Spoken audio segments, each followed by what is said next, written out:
Hey guys, welcome back to Open It and Play. This is Mike, and today we're going to be looking at the Marvel Legends, the West Coast Avengers Scarlet Witch figure. This is not a new figure exactly, but I've been working on some Scarlet Witch customs recently. The ForceWorks version, a little bit bustier version of this one, and I have a plan to make another one of Scarlet Witch, which is like the crossing version of her costume. But now, according to display and model behavior, and I forgot the guy's name. He's like I forgot some guy on the internet who's basically anonymous is claiming that they're going to make that version. So I might hold off on my version, my custom. But anyways, I've got too much on my plate as always when it comes to customs. But I wanted to share this figure with you and see what you guys think of it. I'm not very impressed with this figure. The overall aesthetic is good, but the posability is pretty good, or pretty bad, and it's kind of outdated. So, okay, so if we see the package, we have this on the back. It's not a bad looking package. It's done in kind of that retro style. Okay, and my camera just refocused, so I hope that means that the image was not out of focus initially. But you can see she comes with a few little effects, but that's about it. So let's get her out of the package. I did the usual way, cutting around the sides, but it is a little bit tighter than usual. Okay, that gives you an idea what the package looks like in the parts behind the figure. We'll put that off to the side, and we do have the figure inside of this plastic case with her cape poking through. So I'm going to be careful removing her, but let's look at her accessories first. As always, we've got these kind of awful by now swirly whirly effects. I'm so tired of these. We get them all the time. The color for these is cool, but they just keep doing the same effects. So it really gets old after a while. Like I said, they change the color up, but there's only so many times you can see these effects without getting annoyed by them. Okay, and then we also have these huge kind of hex effects. If you don't know Scarlet Witch's power, she has kind of probability control, and traditionally in the comics that came in the form of making very unlikely things happen or very likely things not happening, but mainly the former. But these are cool effects, and I think they did a really good job with them, like in the initial offering of them. But the problem is we've just seen them 100 bazillion times. So if they would just change the pattern a little bit and make a different version, it would be appreciated. Okay, and then here's the figure herself. So this is a very nice kind of catch-all periods costume of Scarlet Witch. She really like works as like a retro look. She looks as a fairly modern look. She works as a fairly modern look. Geez, I don't know if I can talk. But anyways, it's a very good kind of universal look for Scarlet Witch. So it's like I said, kind of a catch-all when it comes to the different periods in the comics, different years, different variations of her comic costume. For the movie, it's not really going to work for you, but the MCU is a whole other thing to consider. So, okay, I've got her mostly out, except for her head. And now we're going to try to take it easy on this cape. And that is really tight in there, so I'm going to get after my scissors, and I'm going to cut the edge of this on either side, so it will not be hampering my efforts too badly. Yeah, it's pretty tight. Even after cutting, it's tight in there. I hope I don't scratch it or warp it. Okay, we got it out, but wow, that was kind of a task. Okay, it looks like the cape is all right. This cape, God, you know, the lighting in here is terrible, so I can't even tell it. It kind of looks like it has a bit of shadow painted on here, but it is pretty hard to tell. Yeah, I think there's a little bit of a darker spot painted on some parts, but yeah, it's very hard to tell. It mainly looks like it's just plastic, so I'm probably going to be replacing this with a cloth cape from eBay. They're not the cheapest, but they're also very nice for being able to give more posability to the figure. So since we already saw her very limited accessories, let's take a look at the figure herself. Okay, so you can see the art style. This is supposed to look like a specific artist, but it is a more modern artist, which is kind of an interesting choice considering her costume looks more like a retro or classic Scarlet Witch.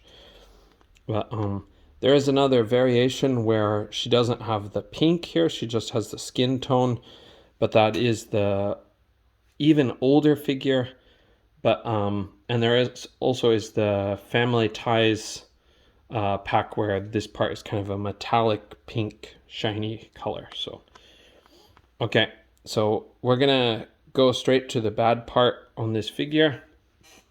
If you pop off her head, you're gonna see this is a really outdated old style regular old ball joint. So this is very poor for options. The figure, let's take off her cape and let's just see what kind of posability.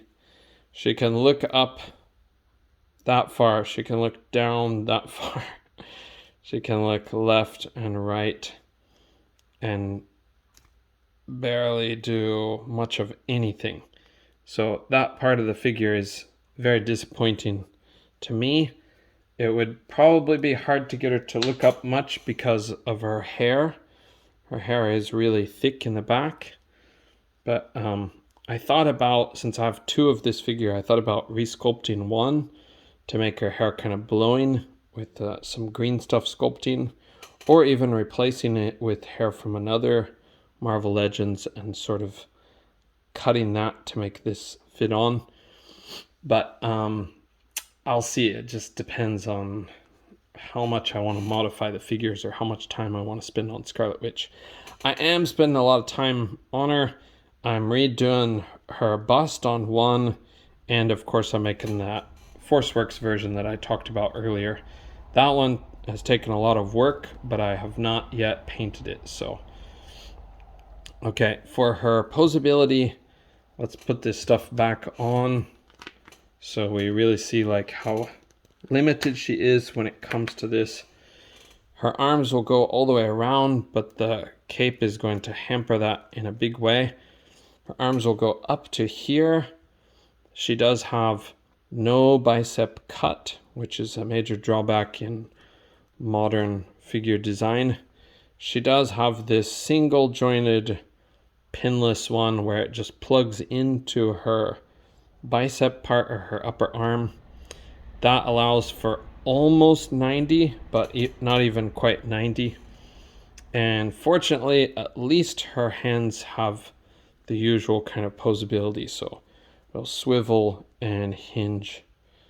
Okay, and since she kind of casts spells, they're not actually magic spells, but since she kind of has almost magic power with her mutant power, she's going to do those probability hexes, which will make things more or less likely to happen.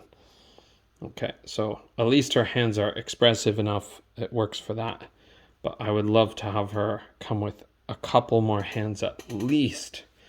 Okay, and then her Her diaphragm joint goes to the side just a tiny bit, back just a tiny bit, forward just a tiny bit. Her legs will kick up really far, so that part is impressive. She does have a thigh cut, thank God, and she has double jointed pinned knees that will get you back only that far. And then she does have no boot cut, unfortunately, and her legs will go back, or sorry, her feet will go back that far, her ankles forward about that far. Yeah, about that far. And she does have ankle pivot, so you're going to be able to pose her in some ways that are probably not terrible, but her cape does kind of limit what she can do because it does get in the way, especially for her arms. It does have the side effect of helping her stand in some situations, but I think most of us, including me, would rather her have like a flexible cape that you could make more expressive when you're posing her. And I don't know, it would also kind of be able to get it out of the way of her arms. So I'm going to try to start measuring the figures. I'm sorry for any Americans out there because I'm kind of switched to centimeters while I'm in Japan. But if we see her figure height here, I don't know if you can see that or not on the camera, but she's standing at just shy of 16 centimeters. So to the top of her basically skull would be more like 15, but she's got her poofy hair and she's also got the crests on here. So, but we'll see her compared to a few other Avengers, and then I'll let you guys go. I don't want this to run too long. Okay, so here she is next to Cap. Now this Scarlet Witch does not have high heels. The other version that I talked about with the skin tone for the upper part of her body, that one does have high heels, if I remember right, or at least heels. Okay, next to US Agent. And we got Black Panther, but he's not standing straight up. I'll try to stand him up for you, just so you get a better idea. Okay, around there. I hope this whole time this has been in focus, but because of the lighting in this room, I wouldn't be surprised if it's not. Sorry, it's a bit dark. Dark. Okay. All right, thank you guys for joining me on this look at this kind of retro Scarlet Witch figure. Do you have her? Are you like a big fan of Scarlet Witch like me? It's hard to choose my favorite Marvel characters, but I'd have to say Black Widow and Scarlet Witch are really far up there. It's just they're kind of the characters I was introduced to first in the comics. I suppose I could say Invisible Woman, but Invisible Woman's, I don't know, it just didn't have many Fantastic Four comics when I was getting into comics, so they're harder things to come by in those days. So, okay, I'll let you go, and thanks again for checking this figure out. Okay, bye for now.